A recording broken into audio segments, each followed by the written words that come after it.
கேசவனுக்காக, இந்த கேசவனுக்காகத்தான் நான் எடுக்கிறேன். இதை சொன்ன உடனே துளசிக்கு அவ்வளவு மகிழ்ச்சி கிடைக்குமா?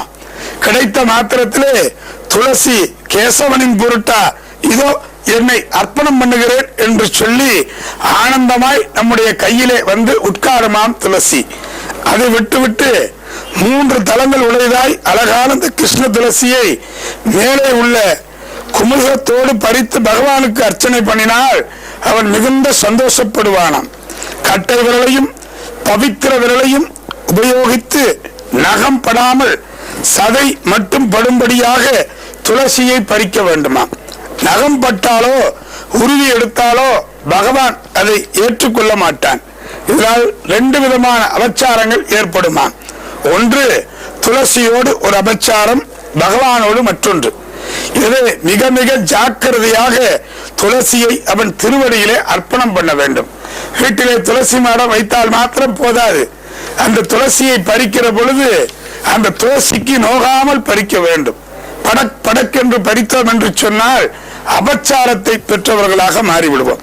புஷ்பத்தையோ துளசியையோ எடுத்து ஹிருதயத்திற்கு நேராக வைத்து, இந்த என் இருதயம் அமிர்தமயமானது, இந்த இருதயத்தை உனக்கு சமர்ப்பிக்கிறேன், என்னையே உனக்கு சமர்ப்பிக்கிறேன் என்று அர்ச்சனை செய்ய வேண்டுமா? ஹிருதய சமர்ப்பணம் என்பது கடார் என்று நிகழ்ந்துவிட முடியுமா? இப்படி ஹிருதய ஸ்தானத்திலே புஷ்பத்தை வைத்து சமர்ப்பிக்கிறேன், என் இருதயத்தை ஏற்றுக்கொள் என்று புஷ்பார்ச்சனை செய்ய வேண்டுமா? நெஞ்சமெல்லாம் கொள்ளை கொண்ட பெருமாள் நெஞ்சில் நிறைந்தவனவன், இனிமேல் நெஞ்சு நிறைய வந்து புகுந்தாய் என்று ஆழ்வார்கள் சொல்வதை போல நெஞ்சிலே இறைவனை ஏற்றி நெஞ்சுக்குள்ளே நுழைய வேறு எதற்கும் இடம் இருக்கிறதா? நீயே நிரம்பி வழிகிறாயே என்று இருதயம் பூர்த்தியாக நிரம்பி வழியும்படியாக இந்த நிலையிலே புஷ்பத்தை எடுத்து பகவானுடைய திருவடியிலே அர்ச்சனை பண்ண வேண்டும் என்று சொல்லுகிறார்கள். அர்ச்சனை என்கிற காரியத்தில் இந்திரியம் வேலை செய்கிறது, வாக்கு நாமாவை சொல்லுகிறது, கண்கள் பகவானுடைய திருவடியை பார்க்கிறது, கை அர்ச்சனை செய்கிறது, அந்த புஷ்பம் போய் பகவானுடைய திருவடியிலே விழுகிறது. ஆத்மார்ப்பணம் என்கிற காரியம் அற்புதமாக நடக்கிறது. அதோடு என்ன நடக்க வேண்டுமா? அகிம்சா பிரதம் புஷ்பம் புஷ்பம் இந்திரிய நிக்கிரக சர்வபூத தயா புஷ்பம் என்று சொல்லி அந்த நாமாவளியை சொல்லி மிக அருமையாக விஷ்ணுவுக்கு பிரீதியான புஷ்பம் இதுதான். நந்தியாவட்டை, இருவாட்சி, மல்லிகை, இப்படி பலவிதமான மலர்களை கொண்டு இறைவனை நாம் அர்ப்பணம் பண்ணுகிறோம்.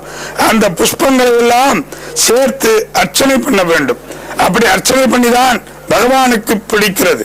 கொசுவாக இருக்கட்டும், மனிதனாக இருக்கட்டும், எல்லாமே ஜந்துதான். இன்னொரு ஜீவனை அழிக்கவோ அது எதற்கு உண்டானதோ என்று கேட்கவோ நமக்கு அதிகாரம் கிடையாது. ஒருவர் யானை ஏன் படைக்கப்பட்டது, பூனை ஏன் படைக்கப்பட்டது என்று கேள்வி கேட்டுக்கொண்டே இருந்தார்.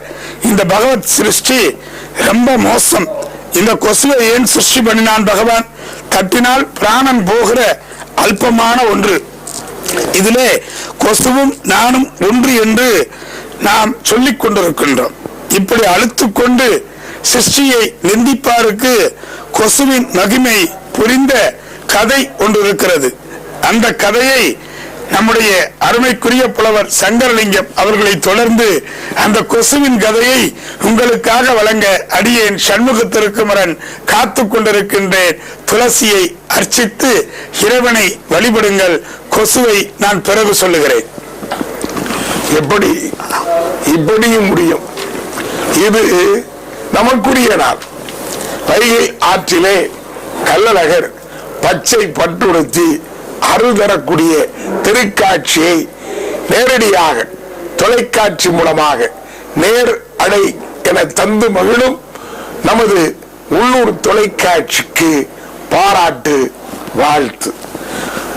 நகைச்சுவை நாவரசு கவிஞர் சண்முக திருக்குமரன் சொல்லி மகிழ்ந்த பல்வேறு விதமான காட்சிகள். இன்று நாம் ஓம் நமோ நாராயணம் என்றால் விஷ்ணு என்று பொருள். இது எப்படிப்பட்டது? விஷ்ணுவே இறைவன், விஷ்ணுவே சகல சீவராஜிகளுக்கும் தேவர்களுக்கும் சகல லோகங்களுக்கும் ஆத்மாவாக இருப்பவர். சர்வம் விஷ்ணுமயம் ஜகத் என்று சொல்வார். எல்லாம் இறைமயம். இது மகா விஷ்ணு பரமபதத்தில் அமர்ந்த திருக்கோலத்தில் எந்நேரமும் நித்திய சூரியகளால் பல்லாண்டு எல்லோரையும் காத்திருந்த கள்ளழகர் எழுந்தருளிய சித்திரா பௌர்ணமி திருநாள்.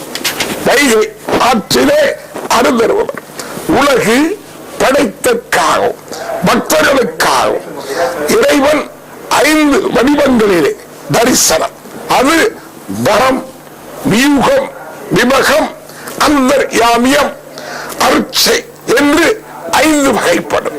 இப்படி இறைவன் 5 வடிவமாக நமக்கு திருக்காட்சி தந்த திருநாள் இந்த நாள்.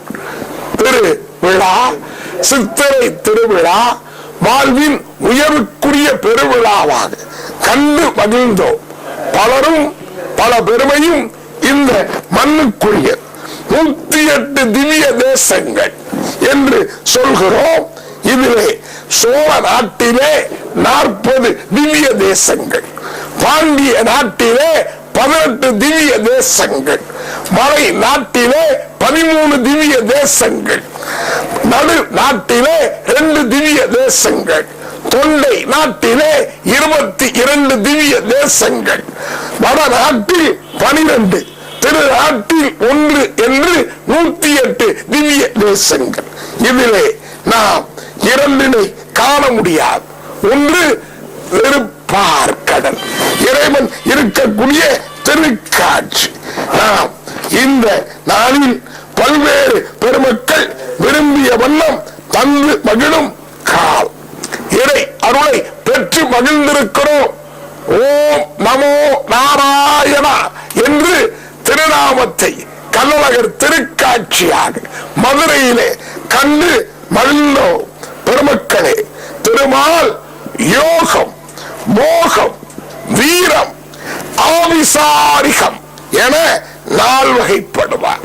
அது நமக்கு இன்று கள்ளழகர் யோகத்தோடு திருக்காட்சியை பச்சை பட்டுடுத்தி மக்கள் வாழ்வுக்கு உயர்வு தருவதற்காக மக்கள் வாழ்விலே பெருமை சேர்க்க எழுந்தருளி தங்க வாகனத்தில் மிக அங்க குதிரை மிக அருமையாக நம்முடைய புலவர் சங்கரலிங்கம் அவர்கள் எல்லாம் அல்ல இறைவனுடைய அருட்கடாட்சத்தையும் வைணவ திருத்தலங்களிலே இருக்கக்கூடிய பெருமைகளையும் மிக சிறப்பாக எடுத்து இருக்கின்ற அருமையான வேளையிலே கள்ளழகர் பெருமான் வைகை கரையோரம் சென்று கொண்டிருக்கிறபடியினாலே எல்லாம் அல்ல இறைவனுடைய அருட்கடாட்சத்தினாலே இந்த அற்புதமான வேளையிலே அழகர் பெருமான் பச்சை பட்டுடுத்தி எல்லோருடைய உள்ளங்களிலும் இறங்கி இருக்கின்ற இந்த அற்புத வைபவத்தை காண்பதற்கு வசதியாக நம்முடைய உள்ளூர் தொலைக்காட்சிகள் மிகச் சிறப்பாக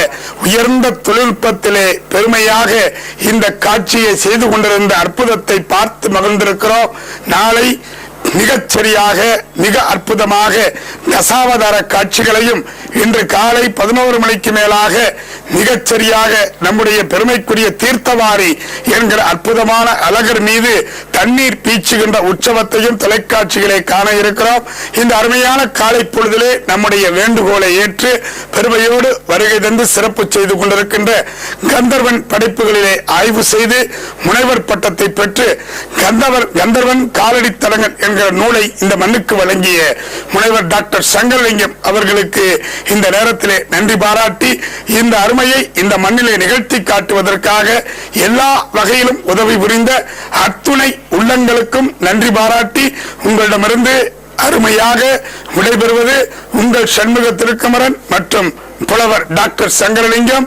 இதோ பெருமையோடு பல்லாண்டு பல்லாண்டு பல்லாயிரத்தாண்டு பல கோடி நூறாண்டு மல்லாண்ட தின்தோல் மணிவண்ணா நின் சேவடி செவ்வி திருக்காப்பு என்று சொல்லி ஓம் நமோ நாராயணா என்கிற 8 எழுத்து மந்திரத்தை இடையராது உச்சரித்து வாழ்க்கையில் வெற்றி பெறுங்கள் என்று சொல்லி இந்த அளவிலே நிறைவு செய்கிறோம். நன்றி, வணக்கம். வணக்கம்.